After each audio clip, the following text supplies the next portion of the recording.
नमस्कार, मैं पीयूष मणि अवस्थी। आप देख रहे हैं इंडिया जंक्शन। बीजेपी 80 में से 75 सीटों पर चुनाव लड़ रही है, जिनमें से 73 सीटों की घोषणा बीजेपी ने पहले ही कर दी है। लेकिन 2 सीट केसरगंज रायबरेली को लेकर जिस तरह से सस्पेंस लगातार बरकरार रखा गया है, वो सस्पेंस भी 24 घंटे के अंदर खुल ही जाएगा। लेकिन केसरगंज लोकसभा सीट को लेकर सारे सस्पेंस के बीच इंडिया जंक्शन की ये रिपोर्ट आज आपको ये बता देने के लिए काफी है कि आखिर केसरगंज से ब्रजभूषण ही क्यों। लोकसभा चुनाव में बीजेपी इस समय 80 में से 75 सीटों पर चुनाव लड़ रही है और 5 सीटें अपने घटक दलों को दी है। यानी अपने घटक दलों के साथ मिलकर पूरी की पूरी 80 सीटों पर अपना वर्चस्व कायम रखते हुए दोबारा एनडीए के विजय रथ को और भी आगे बढ़ाना चाहती है बीजेपी, जिनमें से 73 सीटों पर प्रत्याशियों की घोषणा भी की जा चुकी है। लेकिन रायबरेली और कैसरगंज लोकसभा सीट को लेकर भाजपा ने अभी तक कोई फैसला नहीं लिया है। आज 2 मई की तारीख है और कल 3 मई को कैसरगंज लोकसभा सीट का नामांकन होने का आखिरी दिन है और कैंडिडेट का फैसला होने की किस्मत का फाइनल भी। ऐसे में आज का दिन बहुत ही महत्वपूर्ण है कि कैसरगंज लोकसभा क्षेत्र के मतदाताओं की स्थिति क्या है और क्यों आखिरकार ब्रजभूषण शरण सिंह का टिकट फाइनल नहीं हो पा रहा है। ये तमाम ऐसे सवाल हैं जिनका जवाब आज आपको इंडिया जंक्शन की इस रिपोर्ट में हम दिखाएंगे भी और बताएंगे भी। दरअसल कैसरगंज लोकसभा क्षेत्र में मतदाताओं का गणित कुछ इस तरह का है, जिनमें ये चुनाव क्षेत्र गोंडा की 3 विधानसभाओं, तरफगंज, करनैलगंज, कटरा और बहराइच जिले की 2 विधानसभा कैसरगंज और पयागपुर से मिलकर बना हुआ है। पिछले 3 बार से लगातार ब्रजभूषण शरण सिंह यहाँ से सांसद बने हैं। 2009 में समाजवादी पार्टी के टिकट से जीते, उसके बाद 2014 और 2019 में भाजपा प्रत्याशी के तौर पर ब्रजभूषण शरण सिंह ने अपनी जीत दर्ज की थी। मौजूदा समय में कैसरगंज लोकसभा सीट की 5 विधानसभा में 4 विधानसभा तरफगंज, करनैलगंज, कटरा और पयागपुर पर बीजेपी का कब्जा है, जबकि कैसरगंज विधानसभा समाजवादी पार्टी के पास है। यहाँ से आनंद यादव विधायक है। यहाँ सपा की स्थिति बहुत ही मजबूत रही है। 1996, 1998, 1999 और 2004 यानी 4 बार लगातार समाजवादी पार्टी से बेनी प्रसाद वर्मा कैसरगंज से सांसद रहे।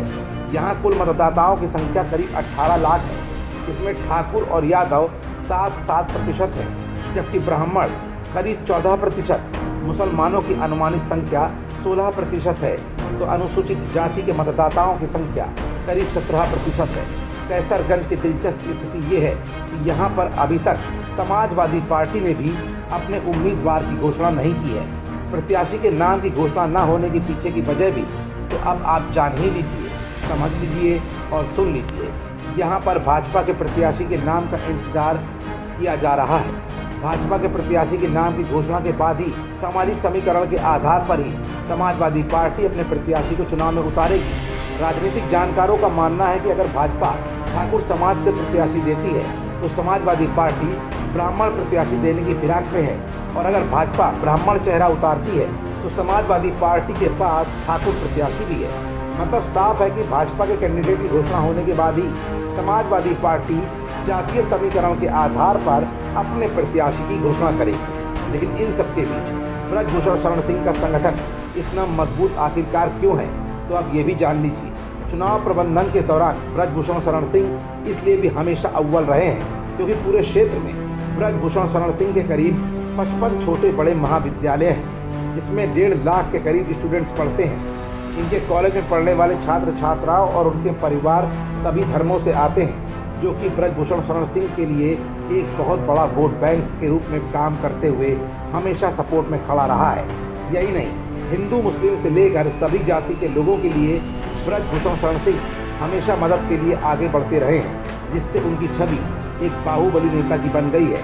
यानी जिस तरह से ब्रजभूषण शरण सिंह का अवध प्रांत के अलावा आसपास के क्षेत्रों में पूरा दबदबा है, इसकी साफ वजह यही है कि ब्रजभूषण शरण सिंह लोकप्रिय नेता रहे हैं। यही वजह है कि वो लगातार भाजपा से सांसद बने रहे। लेकिन इस बार महिला पहलवानों के उत्पीड़न के मामले में ब्रजभूषण शरण सिंह के टिकट पर तलवार लटकी हुई है।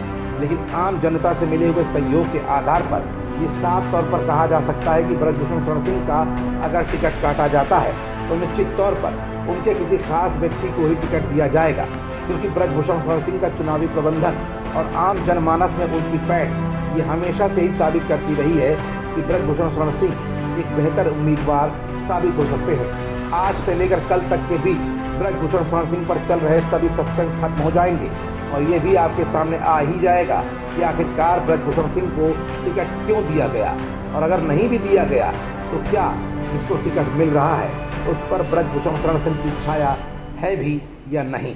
दुनिया की खबरों से जुड़े रहने के लिए सब्सक्राइब करें हमारा चैनल इंडिया जंक्शन।